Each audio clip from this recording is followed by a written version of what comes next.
Hello and welcome to Lawn and Away, the only show that helps you find out about Boro's lawn players doing on loan. And this episode is about Josh Coburn and his time at Bristol Rovers. And we're delighted to be joined by Charlie by One Rovers vlog. Charlie, how are you doing, mate? How's it going? Yeah, really good, mate. I appreciate you having me on this series. Oh, no, I appreciate having you on. But let's talk about Josh Coburn. 39 appearances, 10 goals. I think he was the third highest in goal contributions for Bristol Rovers this season, which is fantastic for news for Boro fans. But how would you assess his time at Bristol Rovers with the Gasmen? Yeah, to be fair, overall, really, really good. He picked up 10 goals. And considering he started the season late due to injury, he didn't make his debut till October because he was already injured when we got him from you. So, yeah, overall really good. Got young player of the season as well. Considering it's crazy was when you think about it, he only turned 20 in December.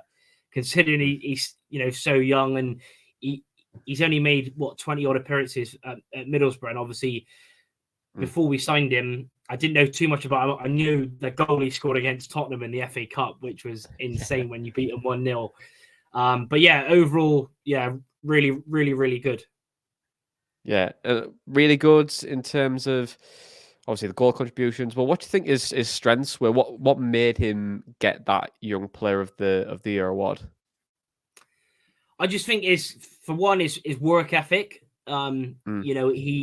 You get some young players come out on loan from Premier League Championship clubs, and they don't put in as much work as your players that are usually there on a permanent. So for one is work ethic, and for one the ability to be in the right place at the right time and that's what you look for. And he delivered that. If you look at a lot of his goals, he was in the right place at the right time, which is quality, because that is the instinct. That's why it's so hard to score goals. That's why you see a lot of young players now, and even experienced players, not knowing where the net is, or not knowing what position or space to be in. And he definitely knows that. And yeah, I think is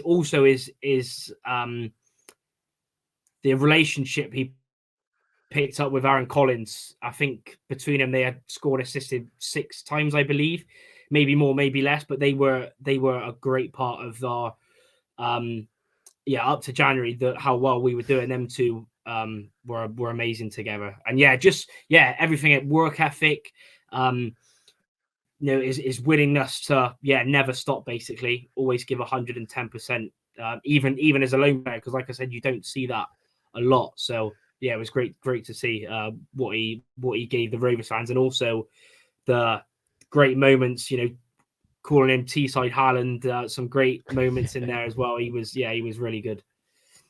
Oh, brilliant. But I want to talk about Bristol Rovers just really briefly, because I feel like this might feed into a more of a bigger narrative across the season, because at the start of the season and to put it till January, you mentioned you were doing really well. I could see Josh Coburn was scoring quite a few goals. Aaron Collins looked really good.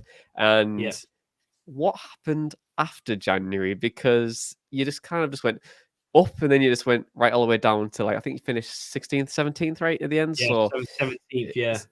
So what happened? What happened with Bristol Rovers? To be fair, I think a lot of people, including myself, are still trying to figure it out, because we started slow. Like we always, every first month or month and a half or so, we started slow, like we always do. Haven't won an opening day game since 2011-12. But then after that, once it's crazy, isn't it? That was a season we got relegated from League 1 to League 2 when we had like Buckle, and it was shocking football. And it was terrible. But yeah, it's been that long. So yeah, and like you said, I think the reason why we were doing so well is because our team was pretty stable. There weren't hardly any injuries.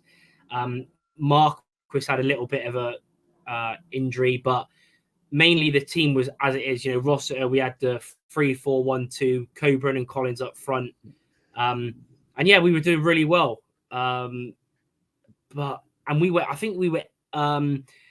think it was after we played I'm trying to figure out what team, but I think it was about 7th or 8th of January. We were 8th in the league.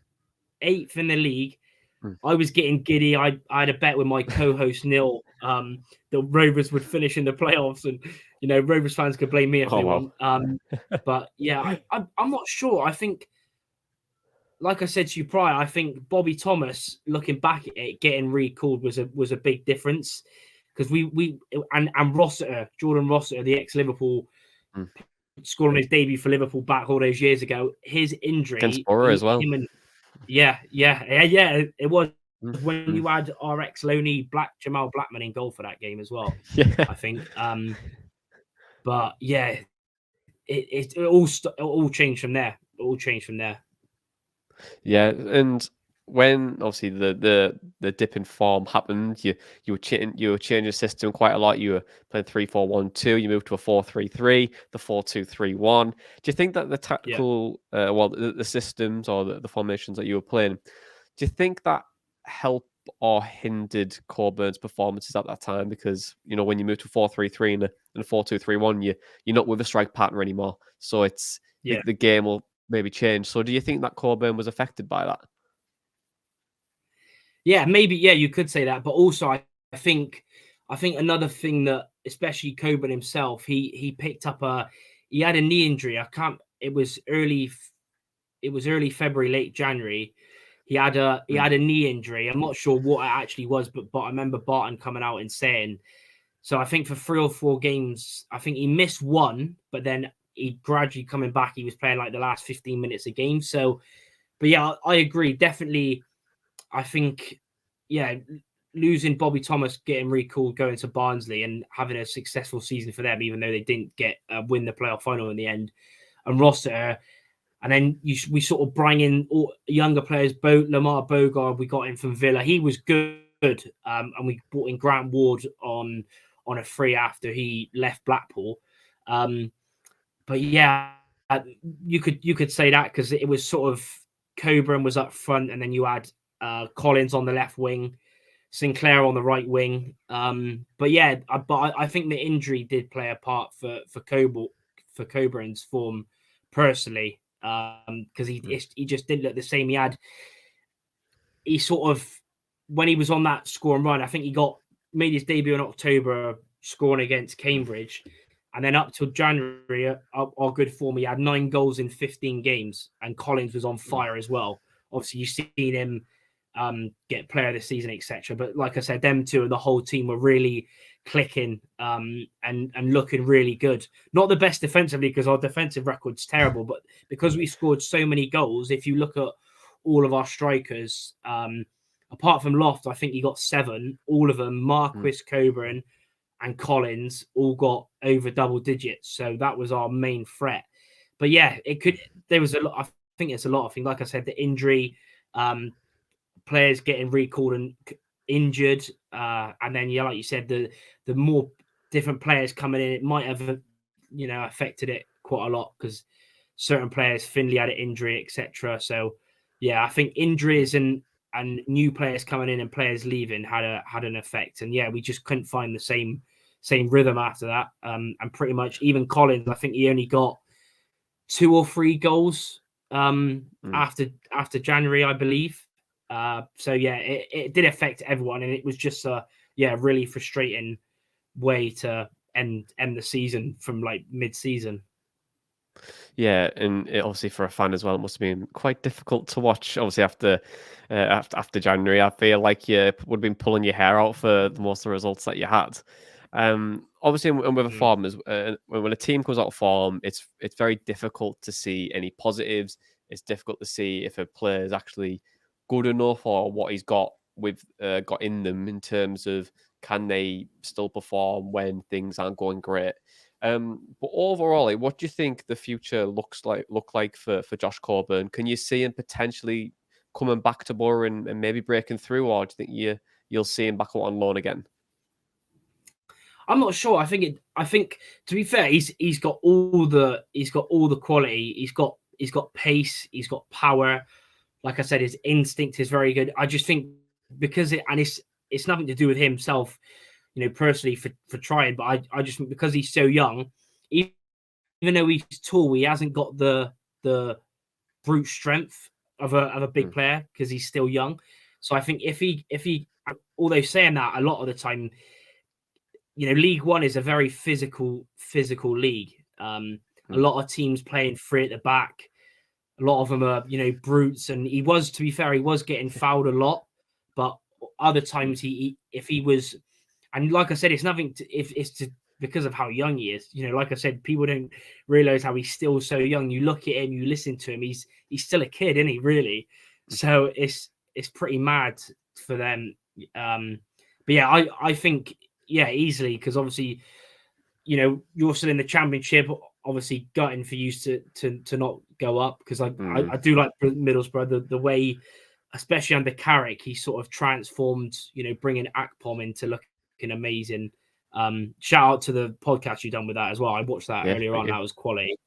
But yeah, either we have been linked with him. Though I seen on Bristol Live again that we might go in for him again, but I definitely think, especially if he's in a better team with Middlesbrough, he's going to look better as well. Although we did have good spells last season, and we do play a good brand of football. In a better team, he will look better. So I think he could easily, either stay. Obviously, I think it'd be hard for him because, like you said, Akpom's out on absolute fire, the form of his life. Or he could come back on loan, maybe to us, or he might go somewhere else. Who knows?